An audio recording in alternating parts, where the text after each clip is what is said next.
Salam değerli tələbələrim. Bu günləri sizlərlə Dövlət İmtahan Mərkəzinin yeni qərarından, yəni dizayn ixtisasına sadəcə buraxılış əsas götürülür sözü əsasında biz müzakirə aparacağıq. Yəni başa düşmədiyiniz hissələri də cavablandıracağam.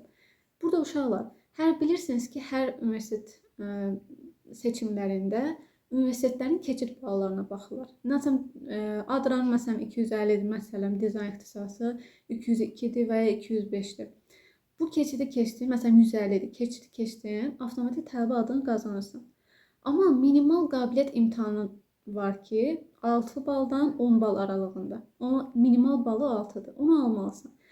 Yəni keçən imtahanlara nəzərən, məsələn uşaq toplayırdı qabiliyyət imtahanının dizaynından 10 alırdı. Keçiddə də məsələn buraxılışdan da toplayır, məsələn 108 və ya 100 neçə. Deyirdi ki, hə, mən bunu tarazlayıram, mən tələbə adını qazanıram. Amma din bu illər deyir ki, yox, burada da əsas buraxılış nəticəsi əsas götürülür. Və bizə lazım olan da qabiliyyət imtahanından minimal 6. 6 da aldın, sən tələbə adını qazanırsan. Və ya bu qabiliyyət imtahanı qətiyyən bizim ödənişli və ya ödənişsiz qəbul olmağımıza təsir etmir. Əsas hissə budur uşaqlar. Yəni deməyin ki, məsələn mən buraxılışdan toplamışam 250, amma buraxılışdan toplamışam 6. Sizcə mən tələbə adını qazanaram, amma ödənişli mi qəbul olaram? Əlbəttə ki, yox. Çünki sənin əldə etdiyin bu 250 bal ki, sənin tam formada pulsuz, ödənişsiz formada tələbə adını qazanmağına şərait yaradır. Yəni bir tərəfdən bu yaxşı bir şeydir, bir tərəfdən də pisdir. Nəyə görə? Çünki tələbələr abituriyentdə bir tərəfdən biganə yaraşacaqlar. Yəni biganə nəyə görə yaraşacaqlar? Deyəcəklər ki, hə 6 baldır da, 6 bal toplayaram, bütün gücümü verim buraxılış imtahanına. Hə deyəcəklər ki, hə də 200 oradan yıxsam, buradan da minimum 6-nı, hə, belə eləyərəm, elə eləyərəm. Amma bunu heç kim əvvəlcədən görə bilməz uşaqlar. Nəyə əsasən? Deyəcəksiniz ki, niyə müəllimə? Çünki əksər tələbələr necə düşünür? Qabiliyyətə altdan yuxarı baxırlar. Deyirlər ki, mən 3 aya mən hazırlaşıram, mən rəssam olacağam. 3 aya çox qəşəng işləyəcəm. Hətta 6 nədir, 8-9 alaram. Elə olmur həqiqətən. Çünki hər kəsin öz potensialı, öz talantı var. Yəni heç kim eyni səviyyədə hazırlaşıb, eyni səviyyədə nəticə göstərə bilməz.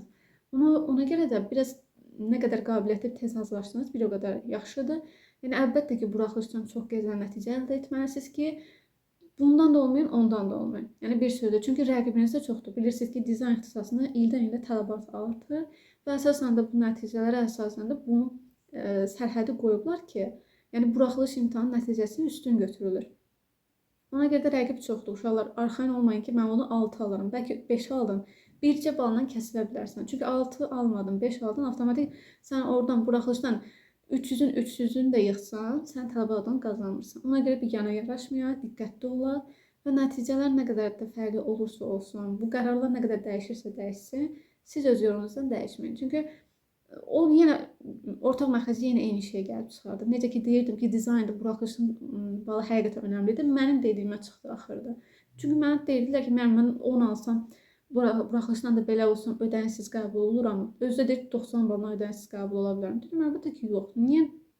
Çünki 90 baldan nətərə 300 baldan sən ödənişsiz qəbul ola bilərsən. Yəni qeyri-mümkün bir şeydir. Avtomatik bu illərdə bu qanun yeni dəyişməni elədilər. Məncə yaxşı da elədilər. Çünki belə olmalıdır. Yəni sadəcə rəsm çəkməkdən ibarət deyil. Burada çalışma lazımdır, bilik lazımdır. Müəyyən həmin bu kateqoriyalara cavab vermək lazım. Ümid edirəm video sizin üçün faydalı olmuşdur. Əgər hansı hissə sizə başa düşmədirsə, kommentdə bildirin, mən də cavablandırıram. Digər videolarda görüşənədək hələlik.